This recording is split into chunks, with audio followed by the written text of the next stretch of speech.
Everyone, welcome to Achievers Academy. और chapter आपका complete हो चुका है, अच्छे से समझ में आ गया होगा। तो कोई क्वेरी हो तो पूछना ज़रूर, लेकिन उसके साथ ही अब हम इंटेक्स्ट क्वेश्चन आज शुरू करेंगे। एक बार फिर से आपका सारे टर्म्स और सारे कॉन्सेप्ट और क्लियर हो जाएंगे। इन वीडियोस को अच्छे से देखना, सारे क्वेश्चंस आपको मिलेंगे, इंटेक्स्ट क्वेश्चन, उसके बाद में एक्सरसाइज के क्वेश्चन। तो ठीक है बच्चों, पहला क्वेश्चन शुरू करते हैं हम। What does an electric circuit means? देखो क्वेश्चन है इलेक्ट्रिक सर्किट किसको कहते हैं। तो देखो, a continuous and close path along which an electric current flows, ऐसा पाथ जो कि कंटिन्यूअस है, क्लोज्ड है। ठीक है, जैसे कि हमने ये सर्किट डायग्राम आपको बता के दिखाया हुआ है कि ये आपका एक कंटिन्यूअस और क्लोज पाथ होता है। सपोज इसमें आपके बल्ब, स्विच, बैटरी, जो भी कुछ लगाना है आप लगा सकते हो। तो उसको और बहुत सारे गैजेट्स, यदि हम एक्चुअल सर्किट की बात करें तो उसमें बहुत सारे गैजेट्स होंगे, रजिस्टर्स होंगे। तो उसको हम क्या कहेंगे? इलेक्ट्रिक सर्किट कहेंगे। इस तरह से जो आप बनाते हो, ये कंटिन्यूअस और क्लोज्ड पाथ है। ठीक है, और इसमें करंट आपकी फ्लो हो रही है। This is called an electric circuit. तो कंटिन्यूअस और क्लोज्ड पाथ जो होगा उसको हम क्या कहेंगे? Electric circuit. क्वेश्चन नंबर 2 देख लेते हैं। ये भी आपका पेज 200 से है। Define the unit of current. ठीक है, हमें ये पता है यूनिट क्या है करंट की, एम्पियर होती है। ठीक है, so unit of current is ampere, right. And कैसे डिफाइन करोगे आप? A one coulomb charge flows through a conductor in 1 second. ठीक है, यदि एक कॉलम चार्ज, इसको सिंपली देखो, हमारा जो फॉर्मूला होता है वो फॉर्मूला क्या होता है आपका? आई इज इक्वल टू होता है आपका क्यू अपॉन टी। ठीक है, तो यदि मैं इसको लिखूँ 1 एम्पियर, यहाँ पर लिख दूँ 1 कॉलम और यहाँ पर लिख दूँ 1 सेकेंड, तो इससे आपकी डेफिनेशन बन जाती है कि if 1 coulomb of charge flows through a circuit, flows through a conductor in 1 second. ठीक है, एक कॉलम चार्ज फ्लो हो रहा है 1 सेकेंड में, तो करंट कितनी हो जाती है आपकी? 1 एम्पियर। करंट आपकी हो जाती है 1 एम्पियर। तो सिंपली इस तरह से आप डिफाइन कर दोगे। क्वेश्चन देख लेते हैं। Calculate the number of electrons constituting 1 coulomb of charge. ये थोड़ा सा टिपिकल क्वेश्चन है, बच्चों को थोड़ा डिफिकल्ट लगता है, तो ध्यान से देखने की जरूरत है। ठीक है, हमें पता है कि एक इलेक्ट्रॉन पर चार्ज कितना होता है? चार्ज ऑन 1 इलेक्ट्रॉन कितना होता है आपका? 1.6 multiply 10 to the power -19 coulomb. ये चार्ज होता है आपका 1 इलेक्ट्रॉन पर, सिंगल इलेक्ट्रॉन पर। तो सीधी सी बात है, यदि हम, ये बहुत छोटी क्वांटिटी है, यदि आप देखो ये एक कॉलम से बहुत छोटी क्वांटिटी हुई, तो यदि एक कॉलम चार्ज की हम बात करेंगे तो यानी इसमें बहुत सारे इलेक्ट्रॉन होने चाहिए। ठीक है, तो हम इसको दो मेथड से कर सकते हैं। एक तो आपका सिंपल मेथड होता है, ये जो आपका फॉर्मूला है n equal to q upon e. ठीक है, यहाँ पर n मतलब नंबर ऑफ इलेक्ट्रॉन हो गया, n is the number of electron, equal to total charge, जो आपका टोटल चार्ज दिया है q इजिकल टू 1 कॉलम, तो total charge that is q upon e लिख सकते हो फॉर्मूला।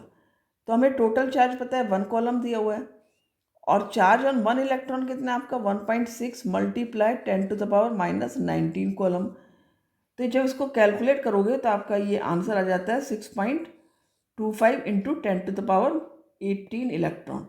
ठीक है, 6.25 into 10 to the power 18 electrons आ जाता है आंसर। और ये आपने ध्यान दिया हो तो आपकी एनसीईआरटी बुक में मेंशन भी है, इवन जब मैंने आपको एक्सप्लेन किया वीडियो में वहाँ पर भी बताया है। ये वैल्यूज़ याद कर लेना, 2-3 वैल्यूज़ हैं, इनको लर्न कर लेना। तो देखो, इसको हम यूनिटरी मेथड से भी कर सकते हैं, बहुत सिंपल हो जाएगा आपके लिए। सपोज मैं कह दूँ 1.6 कॉलम चार्ज। ठीक है, यही हमने वैल्यू देखी है, 1.6 into 10 to the power -19 coulomb charge. 1.6 into 10 to the power -19 coulomb charge has 1 electron. तो 1 coulomb charge will be there on 1 upon 1.6 into 10 to the power -19 column. और अब इसको आप जब कैलकुलेट करोगे, ये वैल्यू आ जाएगी आपकी 6.25 multiply 10 to the power 18 electrons. जो आपने देख भी रखा है कि एक कॉलम में 6 इंटू 10 टू पावर 18 लिखा है आपके बुक में, उसमें 6.25 नहीं लिखा है क्योंकि उसको थोड़ा सा होल नंबर किया गया है। ठीक है, तो इस तरह से आपका आ जाता है। सिंपल, समझ में आ गया होगा। आप ये फॉर्मूला लर्न कर सकते हो, इससे कर लो, बहुत आसान है। नहीं तो ये मेथड भी सही है, दोनों से कर सकते हो। क्वेश्चन देखते हैं पेज नंबर 202 से। क्वेश्चन 2 है ये, what is meant by saying the potential difference between 2 points that is 1 volt. Means क्या पूछा है आपसे कि यदि हम कहते हैं कि 2 पॉइंट्स के बीच में 1 वोल्ट आपका पोटेंशियल डिफरेंस है, तो इसका क्या मतलब होता है। ठीक है, तो हमें पता है कि जो आपका वोल्ट होता है, वोल्टेज होता है, वो आप कैसे निकालते हो, V इक्वल टू क्या होता है आपका, वर्क डन अपॉन Q। तो यदि सपोज ये 2 पॉइंट हैं, A पॉइंट और V पॉइंट, ठीक है, तो A पॉइंट से V पॉइंट तक 1 कॉलम चार्ज ले जाने में सपोज 1 जूल वर्क किया गया, तो पोटेंशियल डिफरेंस क्या हो जाएगा आपका, 1 वोल्ट। सिंपल है। तो यदि मैं कह दूँ 1 वोल्ट किसके बराबर हुआ आपका, जब 1 जूल वर्क किया जाएगा इन moving 1 coulomb of charge from 1 point to another point, एक पॉइंट से दूसरे पॉइंट ले जाने में। इसकी डेफिनेशन आप लिख सकते हो, the potential difference between the 2 points is said to be 1 volt if 1 joule work is done in moving 1 coulomb of electric charge from 1 point to another. ठीक है, तो समझ में आ गया होगा। थोड़ा समझ के, कॉन्सेप्ट समझ के चीज़ों करना, रटना नहीं है। ये आप रट लोगे डेफिनेशन, ठीक है, लैंग्वेज आप रट सकते हो, लेकिन जो आपको कॉन्सेप्ट है वो आपको समझना होगा। कॉन्सेप्ट आएगा तो आप डेफिनेशन खुद से भी लिख लोगे। हाँ, ये थर्ड क्वेश्चन देखते हैं। How much energy is given to each coulomb of charge passing through a 6 volt battery. यदि 6 वोल्ट बैटरी के थ्रू चार्ज पास किया जा रहा है तो कितनी एनर्जी दी गई है। देखो सिंपल सी बात है, एनर्जी क्या होती है आपकी, W वर्क डन। ठीक, अब हमारा वर्क डन का फॉर्मूला कैसे आएगा, हमें पता है V इज इक्वल टू होता है आपका W अपॉन Q। तो W बराबर हो गया आपका V मल्टीप्लाई Q, ये दोनों मल्टीप्लाई करेंगे। ठीक है, अब क्या होगा, W की वैल्यू कैसे आएगी आपकी, V is given 6 volt battery और Q ईच कॉलम यानी कि 1 कॉलम चार्ज, ये हो गया आपका 6 जूल। जो वर्क डन आया वो आ गया आपका 6 जूल। तो energy given by battery into charge into potential difference जो आपने किया, और फिर आपका ये आंसर आ गया। समझ में आ गया होगा, इसलिए बहुत आसान है। नंबर 1 209 पेज से क्वेश्चन क्या है, on what factors does the resistance of a conductor depend. ये मैंने तुम्हें पढ़ाते समय बताया था कि बहुत ही इंपॉर्टेंट क्वेश्चन होता है, ये पूछा जाता है बोर्ड में, और जो कि मैंने एक एग्जाम्पल भी यहाँ पर लिखा है आपको कि 2018 में ये CBSE में आया था कि list the factors on which the resistance of a conductor in the shape of a wire depends. ठीक है, जब कंडक्टर वायर की शेप में है तो उसमें किस तरह से रेजिस्टेंस पर कौन से फैक्टर्स हैं जो डिपेंड करते हैं।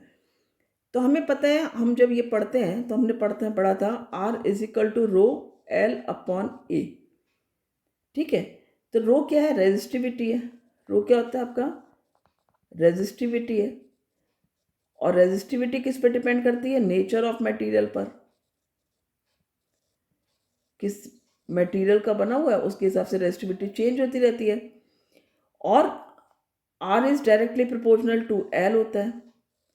R is inversely proportional to area of cross section होता है। ये हो गया आपका L, क्या आपका लेंथ है। एरिया ऑफ क्रॉस सेक्शन आपका थिकनेस हो जाती है वायर की। तो इन सारी चीज़ों पर, क्योंकि R किस पे डिपेंड कर रहा है, डायरेक्टली प्रोपोर्शनल है, मीन्स यदि लंबाई बढ़ती है तो रेजिस्टेंस बढ़ता है। उसी तरह से यदि आप थिकनेस को कह दो, थिकनेस कम कर रहे हैं, तो थिकनेस कम करने पर क्या होगा, आपका जो रेजिस्टेंस है वो ज़्यादा हो जाएगा। और थिकनेस बढ़ेगी, जो एरिया ऑफ क्रॉस सेक्शन है बढ़ेगा, तो रेजिस्टेंस कम हो जाएगा। और रेजिस्टिविटी पे डिपेंड किस तरह करता है कि किस मटेरियल का बना हुआ, किस मटेरियल का वायर है आपका। यदि उसकी रेजिस्टिविटी लो है तो रेजिस्टेंस भी लो होगा, उसकी रेजिस्टिविटी ज़्यादा है तो रेजिस्टेंस भी ज़्यादा होगा। तो the resistance of the conductor depends on its length, on it's area of cross section and on the nature of material. ये 3 पॉइंट्स हैं, इनको अच्छे से लर्न कर लो। समझ में आ गया होगा। और ये फॉर्मूला याद रखना है, इसी फॉर्मूले से आप यदि लर्न करोगे जैसे मैंने समझाया है, बहुत इजीली आपको आंसर आ जाएगा। Now next question, question 2, will current flow more easily through a thick wire और a thin wire of the same material. देखो मटेरियल सेम है, पूछा है कि करंट किसके थ्रू इजीली फ्लो करेगी, थिक वायर के या फिर थिन वायर के, when connected to the same source, and उसका रीजन भी पूछा है वाई। तो देखो हमने पढ़ा है कि जो रेजिस्टेंस होता है वो इन्वर्सली प्रोपोर्शनल होता है आपका एरिया ऑफ क्रॉस सेक्शन के। तो यदि एरिया ऑफ क्रॉस सेक्शन ज़्यादा होगा यानी कि थिक वायर होगा तो क्या होगा, आपका रेजिस्टेंस लो हो जाएगा। और हमने ये भी पढ़ा है कि जो करंट होता है, करंट भी रेजिस्टेंस पे डिपेंड करती है। तो हमें पूछा है करंट कैसे किस में फ्लो अच्छा करेगी, तो हमें करंट देखना है। करंट रेजिस्टेंस पे डिपेंड करती है। अब यदि रेजिस्टेंस लो होगा तो करंट मोर जाएगी, ज़्यादा अमाउंट में जाएगी, इजीली जाएगी करंट। सिंपल हो गया। तो यानी हमें ये क्वेश्चन बहुत ये मालूम है बहुत इंपॉर्टेंट क्वेश्चन है, बोर्ड में अक्सर पूछा जाता है। तो इसका ध्यान रखना, बच्चे कंफ्यूज करते हैं क्योंकि ये सारे कॉन्सेप्ट आप लॉजिक नहीं लगाते हो। जब आप इस तरह से लॉजिक लगाना शुरू कर दोगे आपके क्वेश्चंस में आंसर करने में कोई दिक्कत नहीं होगी, बिकॉज पूरा कॉन्सेप्ट आपका बेस्ड क्वेश्चंस आते हैं। तो आंसर कैसे लिख सकते हो आप, the current will flow more easily through a thick wire than a thin wire of the same material.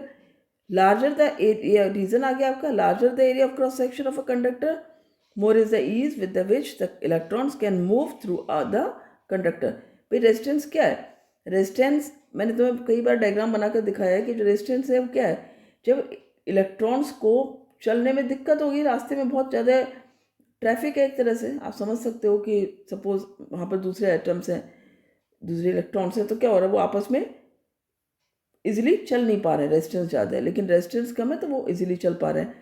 और ये कब होगा, जब आपका वायर थिक होगा। भाई चौड़ी रोड होगी तो आप इजीली निकल सकते हो, पतली रोड में डेफिनेटली आपको थोड़ा सा दिक्कत होती है अपनी गाड़ी निकालने में। तो उसी तरह से आप समझ के रखना कि इलेक्ट्रॉन्स को मूव करना है। जब भी हम इसकी बात करते हैं करंट की, तो हम किसकी बात करें, इलेक्ट्रॉन्स की मूवमेंट की। और इलेक्ट्रॉन्स कब अच्छे से मूव कर पाएंगे, जब उनको इंटरप्शंस नहीं होंगे।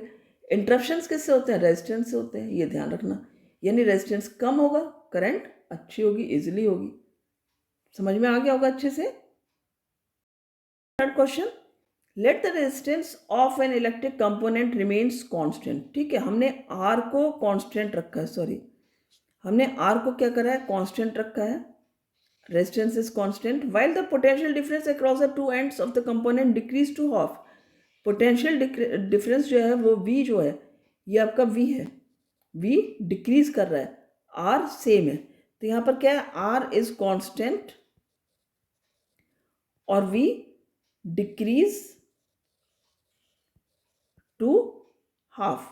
तो जब डिक्रीज टू हाफ है, what change will occur in the current through it. अब करंट में क्या अंतर आएगा, ओम्स लॉ में हमने क्या देखा था कि इफ रेजिस्टेंस इज कांस्टेंट तो V is directly proportional to I, means यदि V जितना बढ़ता है उसी हिसाब से करंट बढ़ती है, V घटता है तो करंट भी घटती है।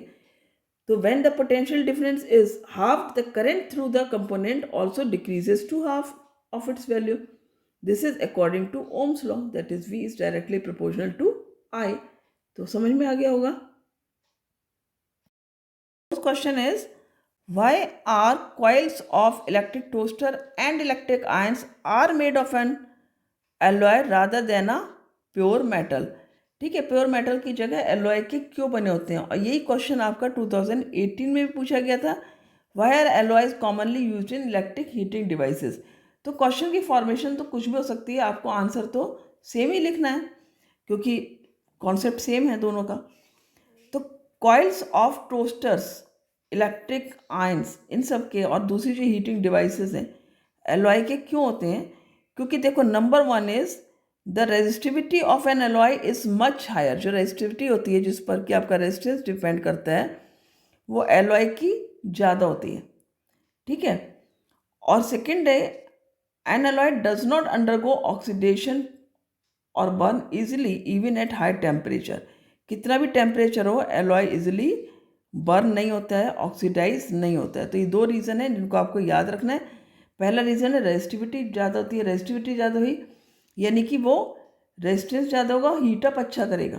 ठीक है, क्योंकि हमें हीटिंग डिवाइसेस में हीटिंग प्रॉपर्टीज़ चाहिए। तो हीट कब होता है ज़्यादा, जितना ज़्यादा रेजिस्टेंस होता है। सेकेंड थिंग, क्योंकि आपने पढ़ा था ना कि heat is H is directly proportional to R, और आर किस पर डिपेंड है, रेजिस्टिविटी पर। तो इससे आप ध्यान रख सकते हो। और दूसरा क्या है कि एलॉयज़ की प्रॉपर्टी होती है कि वो कितना भी हीट कर लो ऑक्सीडाइज नहीं होते हैं और बर्न नहीं होते हैं। ठीक है ना, और इसीलिए उनको यूज़ करते हैं सारी हीटिंग डिवाइसेस में। तो इम्पॉर्टेंट क्वेश्चन है, लर्न कर लेना इसको। क्वेश्चन 5 देख लेते हैं। Use the data in table 12.2। जो आपकी एनसीईआरटी में एक टेबल दी हुई है उसके लिए कहा गया है, क्योंकि आप अभी इंटेक्स्ट क्वेश्चन है बुक से कर रहे हो तो उस हिसाब से कहा गया है। अदरवाइज एग्जाम में आएगा तो आपको क्वेश्चन में दिया रहेगा रेजिस्टिविटी, ठीक है। To answer the following question, when among iron, which among iron and mercury is a better conductor. आपको बताना है दोनों में कौन बेटर कंडक्टर है। तो जिसकी रेजिस्टिविटी कम होगी वो बेटर कंडक्टर होगा। And which material is the best conductor, वो भी हमें देख करके उसमें से पता लग जाएगा टेबल में। तो देखो जो रेजिस्टिविटी है वो आयरन की कितनी है resistivity, 10 multiply 10 to the power -8 ohm metre, और मरकरी की है 94 multiply 10 to the power -8 ohm metre. तो obviously iron is the better conductor than that of mercury, क्योंकि मरकरी की तो बहुत ही ज़्यादा है, ठीक है।